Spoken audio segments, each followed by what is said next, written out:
முருகா, என் அன்பு பிள்ளையே, ஆசை ஆசையாய் உன்னிடத்தில் ஒரு நல்ல செய்தி ஒன்று கூறவே உன் அப்பன் முருகன் நான் வந்திருக்கின்றேன். என்னை நீ அலட்சியம் செய்தால் இனி உன் பக்கம் நான் வரவே மாட்டேன். வாழ்க்கையில் நீ பட்ட கஷ்டங்கள், ஏமாற்றங்கள், துரோகங்கள் அனைத்தும் சொல்ல வார்த்தையே இல்லாத பொழுது உன்னுடைய வாழ்க்கைக்கு இதமாகவும் சந்தோஷமாகவும் மகிழ்ச்சியாகவும் ஒரு விஷயம் நடக்கவிருக்கின்றது. நிச்சயம் இனி நீ மகிழ்ச்சியாகவே இருக்க போகின்றாய். சந்தோஷத்தில் திளைக்க போகின்றாய் பிள்ளையே. இதுவரை காணாத மகிழ்ச்சியை முழுமையாக காணப் போகின்றாய். இன்பத்தை முழுமையாக அனுபவிக்க போகின்றாய். ஓடிக்கொண்டிருக்கும் நதியை தடுத்தால் அது இன்னொரு பாதையை தேடும். அது போலத்தான் உன்னுடைய வாழ்க்கையும்.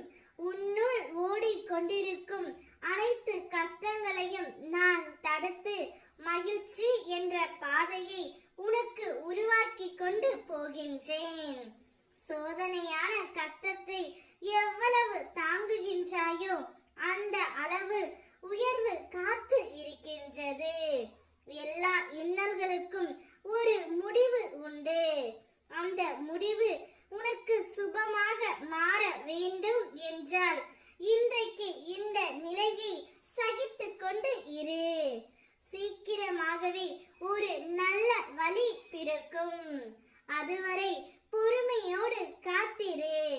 உன்னுடைய துயர் துடைக்கவே உன் அப்பன் நான் வந்திருக்கின்றேன். இன்னும் சில நேரமே உள்ளது. உன்னுடைய கஷ்டம் அனைத்து முடிவு பெறவும் உனக்கான புதிய வாழ்க்கையை தொடங்கவும் இன்னும் சில நேரங்களே உள்ளது பிள்ளையே. நானே உன்னை எல்லா சிரமத்தில் இருந்தும் பாதுகாப்பேன்.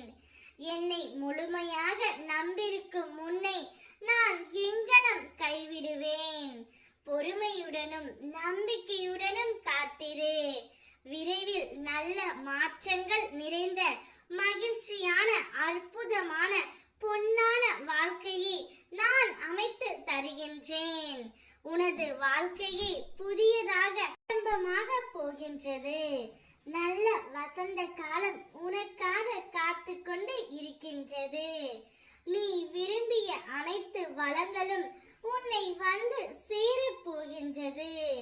என்னுடைய ஆசீர்வாதங்கள் என்றும்